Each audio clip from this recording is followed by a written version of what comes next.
सो जय जगन्नाथ सांग मैंने आई होप आप भल थे। मु सूरज स्वागत करुच्ची मोर चैनल एसएस न्यूज ओडिया 7 को।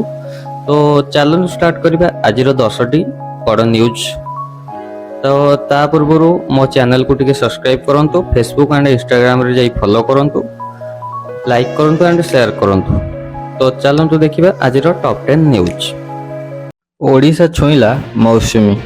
गत किछि दिनर प्रचंड खरा परे बुधवार दक्षिण पश्चिम मौसुमी वायु ओडिशा प्रत्याशित भावे आसी पहुंची, जहाँ साधारण मौसुमी आगमन समयरू प्राय 4 दिन पूर्व पाणीपाग विभाग ताजा सूचना अनुसार दक्षिण ओडिशा किछि अंचल वर्षा आरंभ हो सारी एवं आसंता 48 घंटा मध्य राज्यर विभिन्न अंचल प्रबल वर्षा सह घंटा को 50 ରୁ 60 किमी बेगर झड़ पवन बहिबार संभावना रही।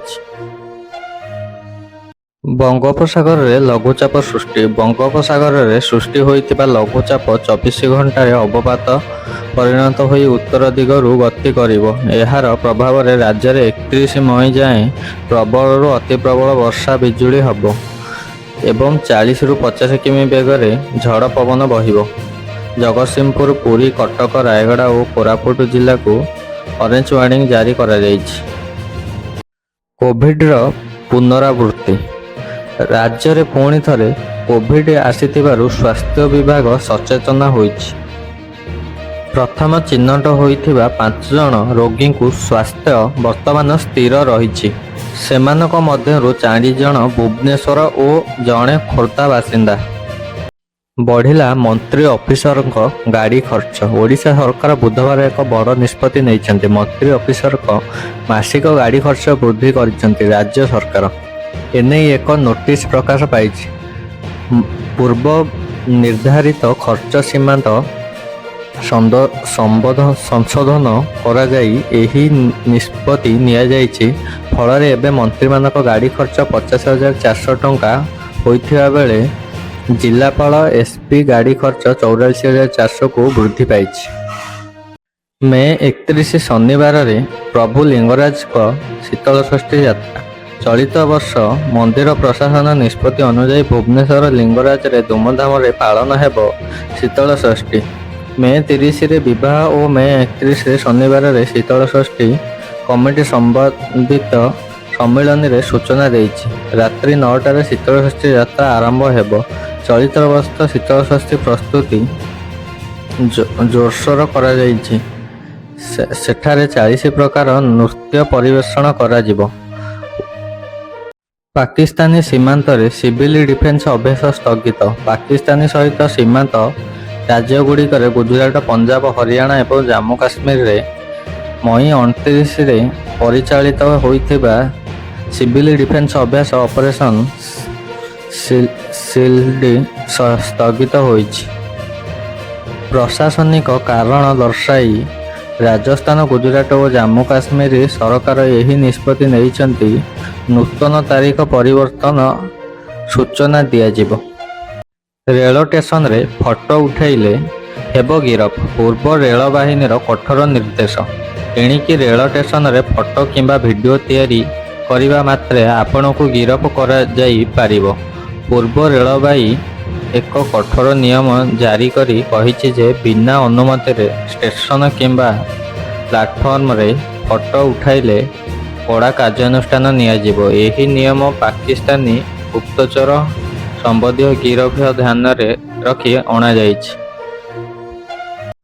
भूमिकंप रे थरिला मणिपुर। मणिपुर चुराचांदपुर जिलार भूमिकंप झटका अनुभव होइछि। गतकाली विलंबित राति प्राय 1:55 रे भूमिकंप अनुभव होइथिला। भूमिकंप तीव्रता 5.2 रहिथिला। भूमिकंप केंद्रीय 40 किलोमीटर गभीरतारू अनुभूत होइथिला, जहार फल एहार प्रभाव रे आखपाख राज्य म्यांमार और बांग्लादेश अनुभव होइथिला। भूमिकंप स्थित एनसीएस सूत्ररू जना पड़िछि। एही भूमिकंप रे केंद्र स्थल 24.46 उत्तर अक्षांश एवं 93.70 पूर्व द्राघिमात्रा थिला, जहार गभीरता 40 किलोमीटर थिला। मणिपुर रे नुआ सरकार गठन उद्यम। मणिपुर पुणी थरे सरकार गठन पई उद्यम आरंभ करिछि। ବିଜେପିର 10 ଜଣ ବିଧାୟକଙ୍କ ଏକ ପ୍ରତିନିଧି ଦଳ ଆଜି ରାଜ୍ୟସଭାରେ ରାଜ୍ୟପାଳ ଲା ଗବେଷଣ ଭେଟି ସରକାର ଗଠନ ପାଇଁ ଦାବି କରିଛନ୍ତି। NH ବୀରେନ ସିଂ ଅନୁଗାମୀ ବିଧାୟକ ରାଧେଶ୍ୟାମ ଘୋଷ କହିଛନ୍ତି ଯେ 44 ଜଣ ବିଧାୟକ ସୋମବାର ସମର୍ଥନ କରିଛନ୍ତି। କିଛି ମାସ ପୂର୍ବରୁ ବିଧାୟକଙ୍କ ବିବାଦ ଯୋଗୁଁ ବିଜେପି ସରକାର ଭାଙ୍ଗି ଯାଇଥିଲା ଏବଂ ରାଷ୍ଟ୍ରପତି ଶାସନ ଲାଗୁ ହୋଇଥିଲା। ଦୁଇଥର ଅସ୍ତ୍ରବିରତି ପାଇଁ ଭାରତ ସହ ସମ୍ପର୍କ କରିଥିଲା ପାକିସ୍ତାନ।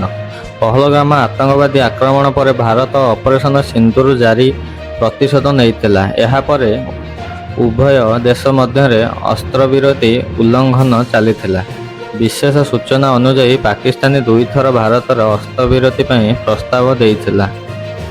ମଇ 7 ତାରିଖରେ Pakistan general of military operation ଏବଂ ମଇ 10 ତାରିଖରେ DGMO ସ୍ତରରେ ଆଲୋଚନା ହୋଇଥିଲା। ଶେଷରେ ଉଭୟ ଦେଶ ଅସ୍ତ୍ରବିରତି ପାଇଁ ରାଜି ହୋଇଥିଲେ। ଅପରେସନ ସିନ୍ଦୁର ପାକିସ୍ତାନର 160 ଜଣ ପ୍ରାଣ ହରାଇଥିଲେ ବୋଲି ଦାବି କରିଯାଇଛି, ଯେଉଁଥିରେ 40 ଜଣ ସେନାକର୍ମୀ ଅନ୍ତର୍ଭୁକ୍ତ। ପାକିସ୍ତାନ ମାତ୍ର 11 ଜଣ ସେନାକର୍ମୀଙ୍କ ମୃତ୍ୟୁ ବୋଲି ସ୍ୱୀକାର କରିଛି।